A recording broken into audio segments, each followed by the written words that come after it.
ನಮಸ್ಕಾರ. ಬುಗಿನಕೆರೆ ಡೈರಿಗೆ ಸ್ವಾಗತ. ನಾನು ಧರಣೇಶ್ ಬುಗಿನಕೆರೆ. ಬಿಜೆಪಿ ಕಾರ್ಯಕಾರಿಣಿ ಸಭೆಯಲ್ಲಿ ಮಾತನಾಡಿದಂತಹ ಎಲ್ಲ ನಾಯಕರು ಮುಂದಿನ ವಿಧಾನಸಭಾ ಚುನಾವಣೆಯಲ್ಲಿ ಸ್ವಂತ ಶಕ್ತಿಯ ಮೇಲೆ ಗೆಲ್ಲಬೇಕು, 113 ಸ್ಥಾನವನ್ನ ಗೆಲ್ಲಬೇಕು ಅನ್ನುವಂತಹ ಮಂತ್ರವನ್ನ ಪಡಿಸಿದ್ದಾರೆ. ಹಾಗಿದ್ರೆ ಬಿಜೆಪಿ ಮತ್ತು ಜೆಡಿಎಸ್ ಮೈತ್ರಿಕತೆ ಏನು? ಅದರಲ್ಲೂ ಮುಖ್ಯವಾಗಿ ಜೆಡಿಎಸ್ ಕತೆ ಏನು?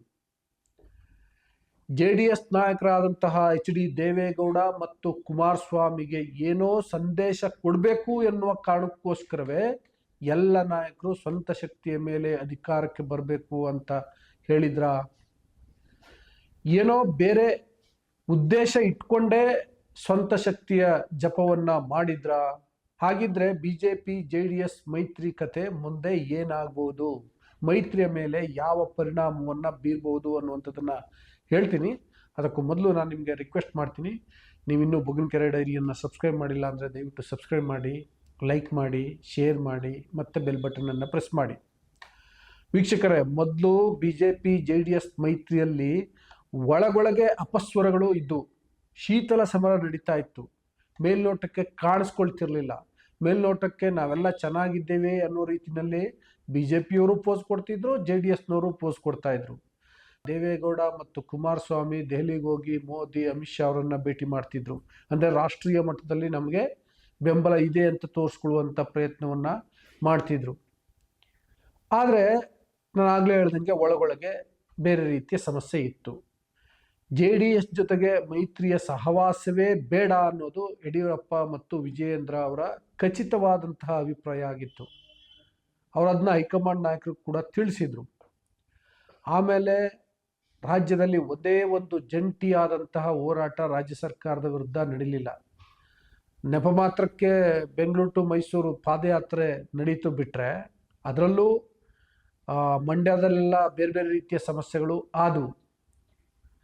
ಉಳಿದಂತೆ ರಾಜ್ಯ ಸರ್ಕಾರದ ವಿರುದ್ಧ ಜಂಟಿಯಾಗಿ ಪ್ರೆಸ್ ಮೀಟ್ ಮಾಡೋದು, ಜಂಟಿಯಾಗಿ ಪ್ರತಿಭಟನೆ ಮಾಡೋದು, ಅಥವಾ ಜಂಟಿ ಹೇಳಿಕೆಗಳನ್ನ ಬಿಡುಗಡೆ ಮಾಡೋದು ಇವ್ಯಾವೂ ಕೂಡ ಆಗಲಿಲ್ಲ. ಯಾಕೆ ಅಂದರೆ ಎರಡೂ ಪಕ್ಷಗಳ ಆಂತರ್ಯದಲ್ಲಿ ಬೆಸುಗೆ ಸಾಧ್ಯ ಆಗಿರಲಿಲ್ಲ.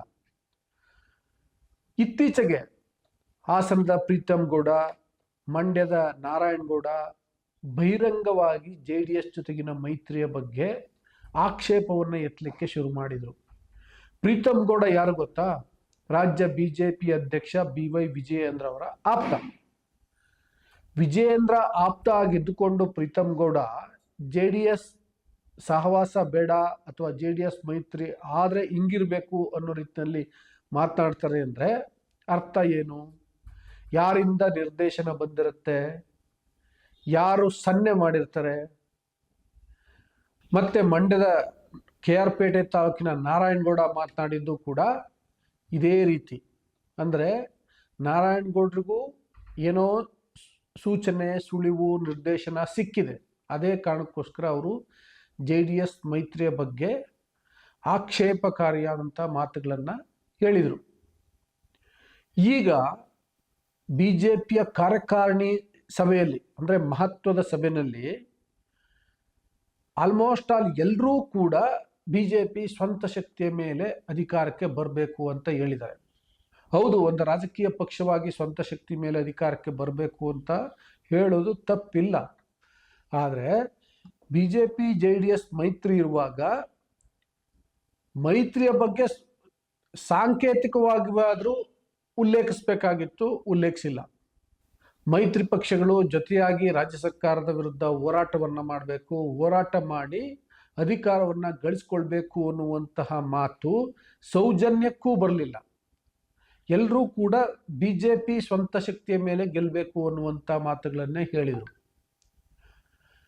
ಹಾಗಿದ್ರೆ ಜೆಡಿಎಸ್ ನಾಯಕರಿಗೆ ಏನಾದರೂ ಸಂದೇಶ ಕಳಿಸ್ಬೇಕು ಅನ್ನುವಂಥ ಉದ್ದೇಶ ಇತ್ತಾ ಎನ್ನುವಂಥ ಅನುಮಾನ ಕೂಡ ಮೂಡುತ್ತೆ. ಯಾಕೆ ಇಂಥ ಅನುಮಾನ ಮೂಡ್ತಿದೆ ಅಂತಂದ್ರೆ, ರಾಜ್ಯ ಬಿಜೆಪಿ ನಾಯಕರ ಜೊತೆ ಮಾತನಾಡಿದ್ರೆ ಅದು ಗೊತ್ತಾಗತ್ತೆ. ಏನಂತಂದ್ರೆ, ಅವರಿಗೆ ಜೆಡಿಎಸ್ ಜೊತೆಗೆ ಬಿಜೆಪಿ ಹೋಗೋದು ಇಷ್ಟ ಇಲ್ಲ. ಸ್ವಂತ ಶಕ್ತಿಯ ಮೇಲೆ ಬರಬೇಕು ಅನ್ನುವಂಥ ಆಸೆ ಇದೆ, ಅದು ಸಹಜ ಕೂಡ. ಅದರ ನಡುವೆ ಅನಿವಾರ್ಯ ಕಾರಣಗಳಿಗೋಸ್ಕರ ಜೆಡಿಎಸ್ ಜೊತೆಗೆ ಮೈತ್ರಿ ಮಾಡಿಕೊಳ್ಳಲಾಗಿದೆ. ಈಗ ಜೆಡಿಎಸ್ ನಾಯಕರ ವರ್ತನೆ ಹೇಗಿದೆ ಅಂದರೆ, ನಮಗೆ 90 ಸೀಟುಗಳನ್ನು ಬಿಟ್ಕೊಡಿ ಅಂತ ಕೇಳ್ತಿದ್ದಾರೆ. ಒತ್ತಡವನ್ನು ಇರ್ತಿದ್ದಾರೆ. ಅದೇ ಕಾರಣಕ್ಕೋಸ್ಕರ ಸ್ಥಳೀಯ ಸಂಸ್ಥೆ ಚುನಾವಣೆಗಳಲ್ಲಿ ಬೇಕಿದ್ರೆ BJPಗೆ ಹೆಚ್ಚು ಸ್ಥಾನವನ್ನು ಬಿಟ್ಕೊಡ್ತೀವಿ ಎನ್ನುವಂತಹ ಪ್ರಪೋಸಲ್ ಕೂಡ ಹೋಗಿದೆ ಅಂತೇಳಿ ಗೊತ್ತಾಗ್ತಾ ಇದೆ. 90 ಸೀಟುಗಳನ್ನು JDSಗೆ ಬಿಟ್ಕೊಟ್ಬಿಟ್ರೆ ಅಥವಾ ಅವ್ರು 90 ಸೀಟಿಗೆ ಬಾರ್ಗೇನ್ ಮಾಡ್ತಾರೆ ಅಂತಂದರೆ 70ಕ್ಕೋ 75ಕ್ಕೋ 80 ಸೀಟ್ಗಳನ್ನ ಬಿಟ್ಕೊಡ್ತಾರೆ ಅಂತಂದರೆ ಆಗ BJP ಉಳಿಯೋದೆಷ್ಟು? ಹಬ್ಬಬ್ಬ ಅಂದರೆ ಒಂದು 150 ಸೀಟ್ ಉಳಿಬೋದು. 150 ಸೀಟಲ್ಲಿ ಕಂಟೆಸ್ಟ್ ಮಾಡಿದ್ರೆ BJP ಗೆಲ್ಲೋದೆಷ್ಟನ್ನ?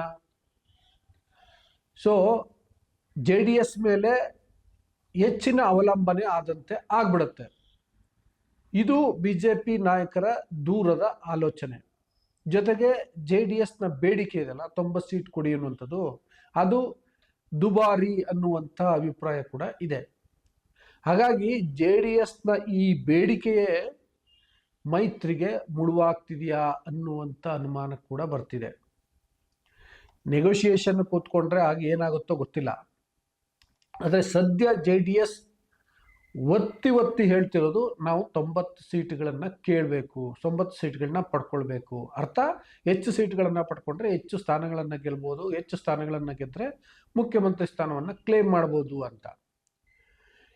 ಈ ಸುಳಿವರ್ತನೆ ವಿಧಾನ ಪರಿಷತ್ನ ವಿರೋಧ ಪಕ್ಷದ ನಾಯಕ ಛಲವಾದಿ ನಾರಾಯಣ ಸ್ವಾಮಿ ಮೊನ್ನೆ ಒಂದು ಸ್ಟೇಟ್ಮೆಂಟ್ ಕೊಟ್ಟಿದ್ರು. ಯಾರು 113 ಸ್ಥಾನವನ್ನು ಗೆಲ್ತಾರೋ ಅವರು ಮುಖ್ಯಮಂತ್ರಿ ಆಗ್ತಾರೆ ಅಂತ. ಅದರ್ಥ ಏನು? BJP ಅವ್ರು ಮುಖ್ಯಮಂತ್ರಿ ಆಗ್ತಾರೆ ಅಂತ. ಯಾಕೆಂದ್ರೆ ಯಾವ ಕಾರಣಕ್ಕೂ JDS 113 ಸ್ಥಾನವನ್ನು ಗೆಲ್ಲಿಕ್ಕೆ ಸಾಧ್ಯನೇ ಇಲ್ಲ. ಅವ್ರು ಕೇಳದೆ 90 ಅಂದ್ರೆ 113 ಸ್ಥಾನವನ್ನು ಗೆಲ್ಲಿಕ್ಕೆ ಹೆಂಗೆ ಸಾಧ್ಯ ಆಗುತ್ತೆ?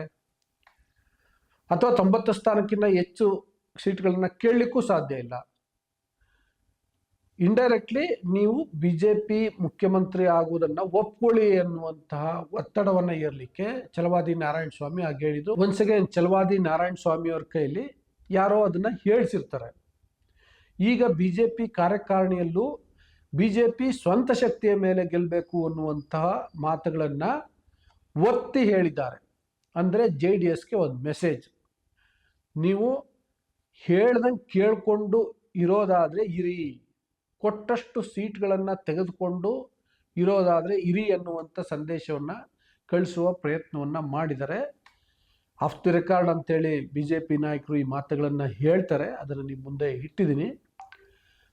ನಿಮಗೆ ವಿಡಿಯೋ ಇಷ್ಟ ಆದರೆ ಬಗನ್ಕೆರೆ ಡೈರಿಯನ್ನು ಸಬ್ಸ್ಕ್ರೈಬ್ ಮಾಡಿ, ಲೈಕ್ ಮಾಡಿ, ಶೇರ್ ಮಾಡಿ, ಬೆಲ್ ಬಟನನ್ನು ಪ್ರೆಸ್ ಮಾಡಿ. ಜೊತೆಗೆ ಒಟ್ಟಾರೆ ಈ ಬೆಳವಣಿಗೆ ಬಗ್ಗೆ ನಿಮ್ಮ ಅಭಿಪ್ರಾಯ ಏನು ಅನ್ನೋದನ್ನು ಕಾಮೆಂಟ್ ಬಾಕ್ಸಲ್ಲಿ ತಿಳಿಸಿ. Thank you.